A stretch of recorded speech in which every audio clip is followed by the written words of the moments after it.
you can save up to 8 lives. Just one person like myself can save up to 8 lives. Wow. So the lungs, the heart, the kidney, I named three. The pancreas, The pancreas, okay. liver. Liver, and the eyes. The eyes are considered tissue, so the eyes are considered a part of tissue, so not organs, and as well as skin and some bone. Those items are considered tissue. And tissue, we don't always say life saving, but it's definitely life enhancing. It can definitely help enhance a person's life. Okay, so I'm going through this process now. So when you're at the hospital, a person has decided that, they have already said they would like to donate. Who does, is it surgery that actually you take them into the operating room and remove it, or is it done privately, or how does that process work between the hospital removing the tissues or the organs from the person? What do you have, like a doctor that would come in, or is it done by the hospital? Yes, we do have doctors that will come in and do the recovery, and everything happens at the hospital. So although in Maryland, we only have 2 transplant centers, that's Johns Hopkins Hospital and University of Maryland Medical Center, everything, if a donor is in Western Maryland, the recovery process and everything will happen at that particular hospital. So they won't remove the patient from their hospital and take them to where the organs are going to be. The surgeons from those hospitals that are going to be receiving the organs will come on site to the donor hospital and recover the organs will be recovered at that particular hospital. Oh, okay. So, and during that period of time, I guess your staff is there to support the family, to let them know, what's going on. So then now you have the tissues, the organs from the person. Then what happens? What is it that the Living Legacy Foundation, what else do you do as well? We so after the donation process is over, our family services team is there with the family. Once the family decides to leave the hospital, we follow up with the to the family with a letter letting them know what their loved one was able to donate. We also let the hospital know what was able to be donated from that particular donor as well. We follow the family for 2 years after the donation process. Some families elect to stay on longer because they enjoy some of the programs that we have. We have a grief support program that the family is allowed to do the grief support for as long as they need. We offer a special ceremony we call Ceremony of Remembrance that the family can come to and to honor their loved one. We offer quilt square making workshops where they can come and make a quilt square in honor of their loved one. Families really enjoy coming to that workshop, making the square to honor their loved one. They bring it to our ceremony of remembrance and pin it on a quilt in honor of their loved one. And then we have somebody that will sew it on the quilt. We have about 16 quilt panels now with memories of donors. Yes, and so families love seeing those. We sometimes take the quilts into out in the community with us if it's permissible at an event. We'll take it so people can see and ask questions about the quilt and the pictures that are on the quilt. So a lot of times people put pictures on that quilt, but making a square to honor their loved one is really something that they enjoy doing. We have an event we call the Family Fun Run. Donor families, they enjoy some of the other activities that we have, but years ago they said we want something fun as well to honor our loved one. And so we're doing the Fun Run. I think this is the 11th year we're doing the Fun Run. Of course, it'd be virtual this year, but so we'll miss seeing all our families, and the t-shirts that they design, they usually design a t-shirt in memory of their loved one. So we're going to kind of not be hands-on with that, but we're still doing a virtual event and hope that a lot of the families will continue to participate and share the t-shirts of their loved ones that they created. Wow, that's a lot. And then you said something about there's a ceremony as well? Yes, we usually have we call it the Ceremony of Remembrance. April is National Donate Life Month. And during April, there are a lot of activities and events that go on. We host that Ceremony of Remembrance in April. A lot of the hospitals would do a flag raising ceremony. When some of the hospitals have a donor at their particular hospital, they will raise the Donate Life flag in memory of that person. And some leave it up for a week. and then they'll take it down. And so families enjoy being a part of that.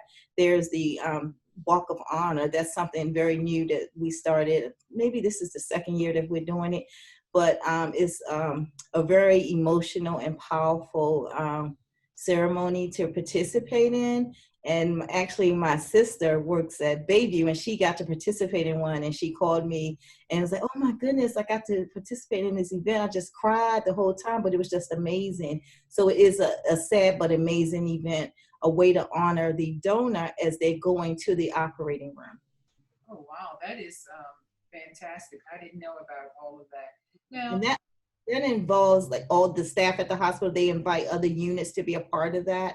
mhm. And so that's how she got to see it. It was she was asked by her manager, anybody available to go down to the ICU, they're doing a walk of honor. And she just went not knowing what it was. And then when she found out what it was, she called me right after. Okay. Let me ask you something. If a person um, dies, say, from a drug overdose, can they still be a donor? Yes, just to, again, remembering the manner that in which they died, if it's a brain death, or if it's a non-heart beating donor, they still can go on to help save lives through that drug overdose. Yes. Okay. And I guess with your other activities, I think you said the Living Legacy Foundation has been around for how long now? Oh my goodness. Let's see. I think it's we're over 35 years. I think I've Okay. been here 23. Oh, really? 23 years you've been with Yeah, them? yeah, Wonderful. yeah, Wow. 20 years. So I think we are a little over 35 years, I think. Yeah. Okay, So, well, we're going to flip the script a little bit and let's talk a little bit about myths and misconceptions, which sure. we probably glazed over a little bit in the beginning. Mhm. And let's talk about particularly with people in general, and then too with the African American community, because I know you mentioned that in some zip codes you could tell, the number of donors as opposed to others. What is it that you've seen over the years that has just been, you really wish you could say to someone, hey, look, that's not really true, or, um, it is, it's something that, it's a myth. Yeah. So the biggest myth that keep coming up and going around is that coming being from Baltimore, you hear a lot of the tragic things that go on in Baltimore. So a lot of times people associate the death of African American boys with organ donation.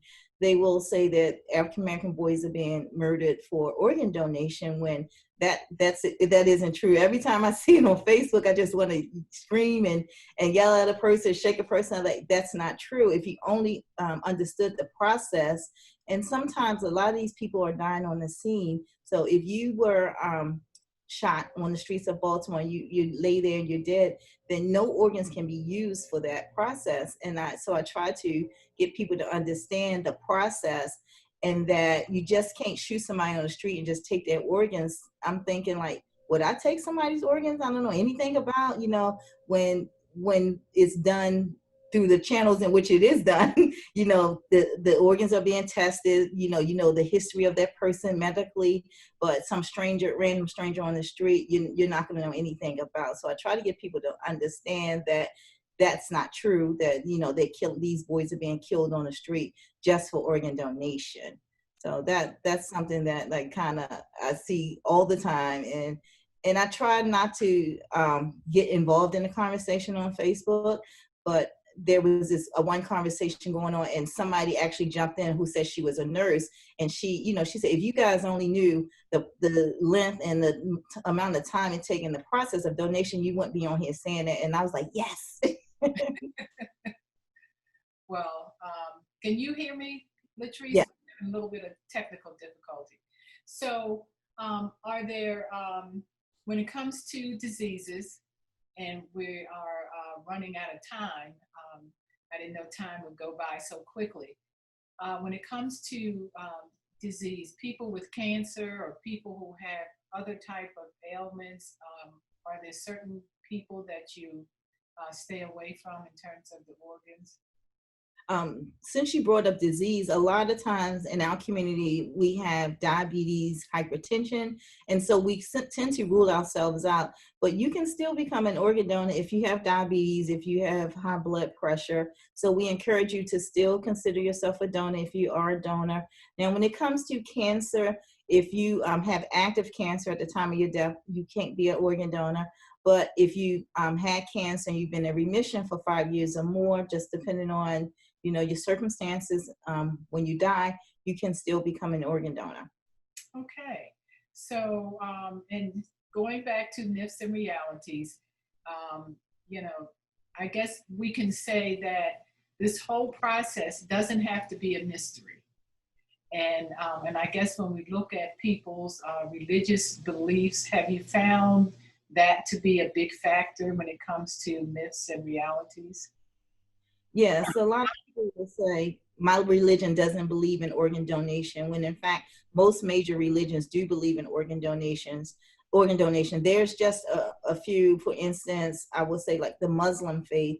There are some Muslims who will say, oh, I can't donate because of this or because of that. But a lot of times with them, if they can be buried within their 24-hour time frame, then they're okay with the donation process. I'm sorry.